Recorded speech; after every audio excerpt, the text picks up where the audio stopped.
Organisasi Besar Islam Nahdlatul Ulama pastikan mendapat wilayah izin usaha pertambangan khusus di Kalimantan Timur. Luas lahannya pun tak tanggung-tanggung, yakni 26.000 hektar. Ketua Umum Pengurus Besar Nahdlatul Ulama Yahya Khalil atau Gus Yahya mengaku pihaknya telah membentuk badan usaha untuk mengelola tambang tersebut. Hal ini sesuai dengan peraturan pemerintah nomor 25 tahun 2024 tentang perubahan atas PP nomor 96 tahun 2021 mengenai pelaksanaan kegiatan usaha pertambangan mineral dan batu bara. Meskipun WUPK telah terbit, Gus Yahya menegaskan bahwa masih banyak persyaratan yang harus dipenuhi untuk memulai kegiatan eksplorasi. Ia juga belum dapat menggambarkan desain pengembangan hilirisasi batu bara. Namun ia menekankan pentingnya menjaga agar kegiatan ini tidak merugikan Nahdlatul Ulama.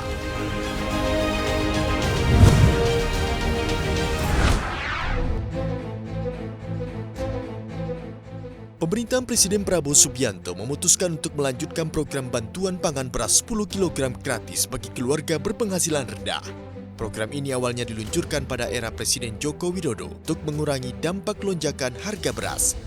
Tahun 2025 program ini akan dilaksanakan selama 6 bulan dengan penyaluran tahap awal pada Januari dan Februari, serta 4 bulan berikutnya dijadwalkan setelah pertimbangan lebih lanjut. Data Reksosek Kementerian PPN Bappenas akan digunakan untuk menentukan penerima, termasuk 15,6 juta penerima desil 1 dan 2, serta 600.000 perempuan dan kepala rumah tangga miskin. Badan Pangan Nasional menegaskan stok beras di Bulog aman dengan total 2,55 juta ton per 3 Januari 2025. Jumlah ini cukup untuk memenuhi kebutuhan 960.000 ton untuk program ini. Bulog juga siap menyerap hasil panen raya untuk menjamin ketersediaan stok.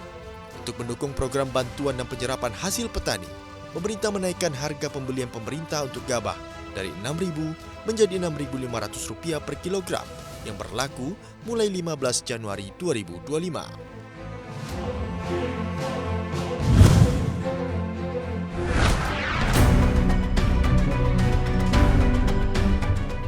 Harga cabai di Indonesia terus melonjak sejak pergantian tahun. Data panel harga Badan Pangan per 7 Januari 2025 menunjukkan harga cabai merah keriting naik 0,52% menjadi Rp51.820 per kilogram. Sementara cabai rawit merah melonjak 2,83% menjadi Rp73.280 per kilogram. Di beberapa daerah seperti Jakarta, harga cabai rawit merah telah menembus Rp117.738 per kilogram. Kenaikan harga tersebut diperkuat data Kemendak yang menunjukkan lonjakan 20,63% untuk cabai rawit merah hingga awal Januari. PLT Kepala BPS Amalia Adininggar Widyasanti menegaskan dalam rapat koordinasi kendalian inflasi 2025 bahwa 70% wilayah di Indonesia mengalami kenaikan harga cabai. Di Pulau Sumatera, harga tertinggi mencapai Rp110.000 per kilogram di Kabupaten Kepulauan Anambas. Sementara di Pulau Jawa, harga tertinggi ada di Kota Tangerang Selatan, Rp94.583 per kilogram. Di luar Jawa dan Sumatera, harga cabai rawit merah bahkan mencapai Rp180.000 per kilogram di Kabupaten Duga, Papua.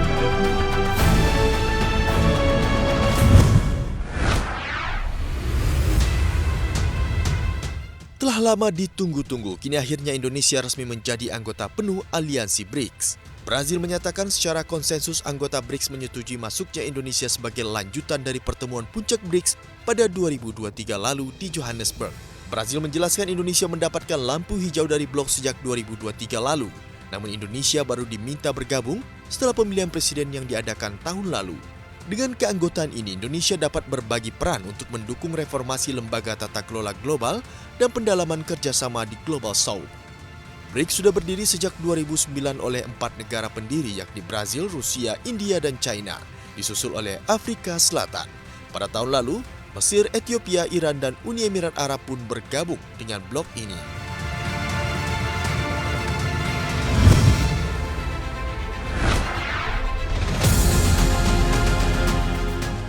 Saham Tencent Holding, raksasa teknologi asal China, merosot 5,4% di bursa Hong Kong setelah dimasukkan ke dalam daftar perusahaan militer China oleh Departemen Pertahanan Amerika Serikat.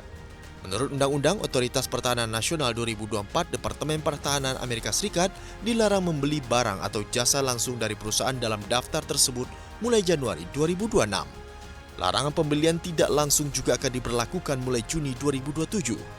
Menanggapi keputusan ini, Tencent menyebut penunjukan tersebut sebagai kesalahan yang jelas. Selain Tencent, perusahaan baterai CETL yang menjadi bagian dari rantai pasok perusahaan otomotif seperti Ford dan Tesla juga masuk dalam daftar tersebut. Saham CETL sempat anjlok hingga 5,6% sebelum akhirnya ditutup turun 3,5%.